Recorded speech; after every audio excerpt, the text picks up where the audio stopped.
At the end of 2022, I bought this used Norco Revolver 2014, and I've been slowly upgrading the parts on it all year while riding and racing it all over the South Island of New Zealand.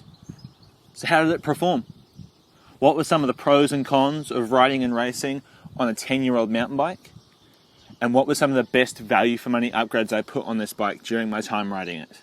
Those are the questions we're going to try to answer in this video and this breakdown of my 2023 race bike. For those of you who don't know me, my name's Isaac, and I'm sometimes called a bit of a cyclopath.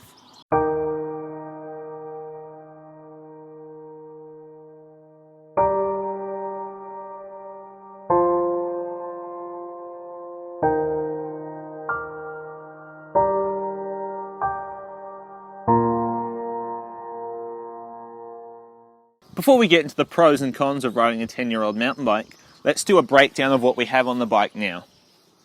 Starting at the front, we have a Fox 32 Factory Series fork from 2016.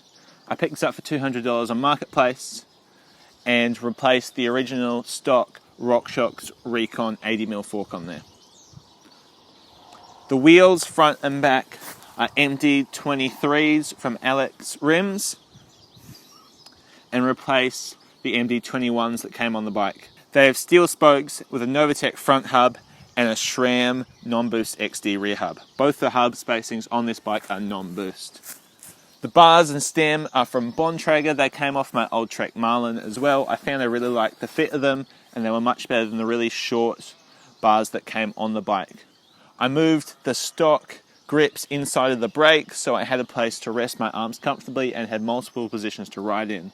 I have a pair of SRAM Level T brakes on the front with a 180 rotor on the front and a 160 on the back. The drivetrain is SRAM GX 11-speed with a 32 tooth front chainring and a 4210 cassette on the back. Paired with Shimano pedals, the lowest end pedals they make.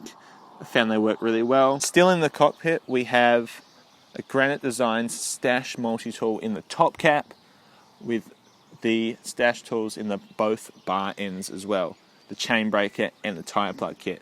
And just taped inside the dropper post lever is some tyre plugs. Here we have a Gravity dropper post. This is quite an old dropper post, I think it's from 2012, but it's spring actuated, it's quite light, but it is only 2 positions. The grips are Ergon GXR chunky grips, so they're the thicker version, paired with an Ergon SM Pro saddle, which is the XC ones with titanium rails. The tyres are Vittoria Mezcals with the XC Trail compound, and I have both of them are 29ers. The front is a 2.35, with the rear is a 2.1. Inside the front triangle, we have 2 Triple B BBC 36 bottle cages with a toe peak bottle cage extender, placing this rear one down a bit so I can fit a larger bottle cage in.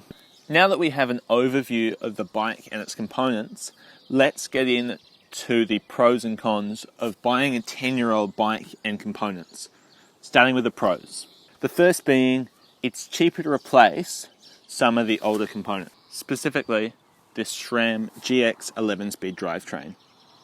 Replacing the chainring, cranks, cassette, and even derailleur, all those components cost about half as much as the equivalent 12-speed. Sticking with 11-speed, even though you have a slightly smaller cassette range, gives you basically the same performance, the same weight, the shifting feels amazing, and it's so much cheaper to replace. The drivetrain that came on it was quite clapped out, so I ended up, when I got the bike, replacing the chainring, chain, and cassette, while keeping the derailleur and cranks. Over the course of the thousands and thousands of kilometers I've ridden it since getting the bike, I've only had to replace the chain once, and the cassette, chainring, and derailleur still have heaps of life left in them, and I have no plan to replace them anytime soon. Number 2 is the price of the bike itself. When I bought this bike, as a whole package, the bike cost me 1,500 New Zealand dollars. The equivalent modern bike, with equivalent parts that came as I got the bike, not even as it is now, would cost over $2,000 more. And you're getting a slightly newer parts, but with about the same spec level. At this price range, there's not a heap of difference between those parts. So being able to buy a bike for $2,000 less, which performs basically the same, is an absolute steal. Number 3 is second-hand upgrades. Specifically, when talking about this bike, the biggest second-hand upgrade was the Fox 32 Factory Series Kashima fork. Those things, if you were to buy a modern one new, not second-hand, would cost you almost $900 to $1,000 New Zealand dollars. Whereas that one only sent me back about $200 and absolutely transformed the performance of the bike, increasing the travel by 20 millimeters and upgrading it to a much smoother spring and air coil, and has absolutely transformed the ride feel of the bike for only $200. If you were to buy a modern fork for $200, you'd get something like a RockShox Recon or a Judy, which is slow, heavy, and has a really simple damper in there. The Fox 32 that we were able to purchase for exactly the same amount of money performs 10 times better than that. So it's totally worth the value. Okay, now that we've gone into some of the pros, you'll see most of them were based around budget, which, yes, is the main reason you would be buying an older or second-hand bike, is to save money. So now we get into some of the cons. What are some of the pitfalls and challenges of riding and racing a 10-year-old bike, and when it comes to upgrading parts? What are some of the limitations of this frame compared to a modern bike? First con we're going to talk about is the older standards that come on older bikes. The best example of these is the wheels, which caused me the most hassle for 2 reasons. First being the non-boost spacing, meaning that when I needed to get them replaced, it made it much harder to find second-hand wheels. Because most bikes now run a boost spacing, especially with through axles, as come on this bike, it made it very difficult to find wheels that are replacement, and I had to go to a shop and get new ones. And even with the rear wheel, I had to get it custom built with the right hub and rim width. Second is the rims that came on this bike were 21 millimeters. The problem being that is extremely narrow for a mountain bike and even for a road bike. Most modern road wheels will run at least 25. So what this means is the wheels that came on the bike were much more fragile and delicate, and when I crashed, I tacoed the front wheel, meaning I had to get it replaced. The second point, leading into the rear wheel, is older parts. Older parts are often more worn out. When you buy a bike second-hand or an older bike, it is very likely that some of the parts are still the same as the ones that were on the bike when it was bought. Depending on the age of the bike, this bike is 10 years old, that means some of those parts are going to be a bit worn out. On this bike, the parts that were shot with the headset, which was full of rust and full of grease, and because it was an older bike, the bearings weren't sealed, which made it much more susceptible to weather. So the whole headset has been swapped out for sealed bearings. The same with the bottom bracket. A newer sealed bottom bracket has been put in there to stop the creaking and the water and dust ingress. On the rear wheel, the hub was completely shot, and on a long bike packing trip, I managed to grind out the bearings and basically the hub exploded. Number 3, this is more of an inconvenience. Lack of internal routing for a dropper post. Most second-hand dropper posts nowadays that you find on Marketplace are internally routed because most modern bikes also run internal routing. This bike is really cool. One of the reasons it's so good and it's held its value so well is because for a 10-year-old bike it still has internal routing running through there, but not for a dropper post. So what I have been able to do is take this external dropper post and run it through the routing that was designed for the front derailleur. But finding good second-hand dropper posts that are externally routed that will fit the bike has proved a bit of a challenge, and meaning I've had to buy dropper posts first-hand, which has been much more expensive. Which, when you're buying a second-hand 10-year-old bike, you want to keep the cost down, because that's probably why you're buying the bike. The final limitation I've found with this bike has been the tyre clearance. The frame is very limited in the amount of tyre clearance I can take. The bike came with 2.1 inch tyres. I have kept a 2.1 on the rear, but I've gone with a more modern tyre. I have been able to fit up to a 2.25. Compared to what comes stock on modern bikes, you can easily run 2.4 inch tyres, which, especially on a hardtail, will give you much more comfort and traction, which you find you'll lack without on a hardtail as opposed to a full suspension bike. I have found the fork still has decent tyre clearance, being able to fit a 2.35 tyre in the front, but I could comfortably run at least a 2.4 there. But more frame tyre clearance is another one of the limitations of an older bike. So now we've discussed the pros and the cons, let's get into my top 3 best value upgrades I've put on this bike. Starting off with the tyres. This bike came with 2.1 inch Schwalbe tyres that I doubt had been changed since 10 years ago when the bike was first sent out of the factory. And swapping them with these Vittoria Mezcows with modern compound, traction and grip has absolutely transformed how it rides. Having tyres with good puncture protection, good traction, good rolling resistance are really essential. It's even more essential than on a full suspension bike where the suspension would do some of the work for you. Number 2 is the grips and saddle. Now you're going to be saying, that's a pro level saddle, those are pro level grips. That's not value upgrade. Yes, you're right.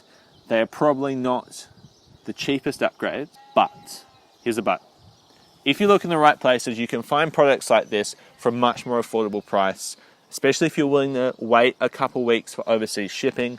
You can find them at much more affordable price points. I found this saddle at the 50% markdown and the grips, again, 50% off, which made them much more affordable. I just had to wait a couple of weeks for them to get shipped from overseas. Having good contact points, like your saddle and like your grips, again, will transform your ride. If you are comfortable on the bike, you will ride more and be able to ride further and faster. So being able to make the bike comfortable plays a big part in increasing the rideability of the bike. So these Ergon GXR grips, I find Ergon grips fit my hands really well, but I found that the foam GXR XC grips have the best cushioning, which is something I found I needed on the hardtail with the shorter travel. I went with the large one because I have slightly larger hands and I wanted slightly extra cushioning. Again, this SM Pro saddle, a bit pricey. There are lower spec ones which have the same style of padding but are slightly heavier, which will probably do just as well. I splashed out for the Pro because it was so discounted online. Again, it's made the ride much more comfortable, and especially on the 10-hour plus endurance rides I do on this bike, comfort is key. And the third upgrade, best value upgrade, has been the fork. The fork that came stock on the bike was a RockShox Recon Silver from 10 years ago. It only had 80 mils of travel.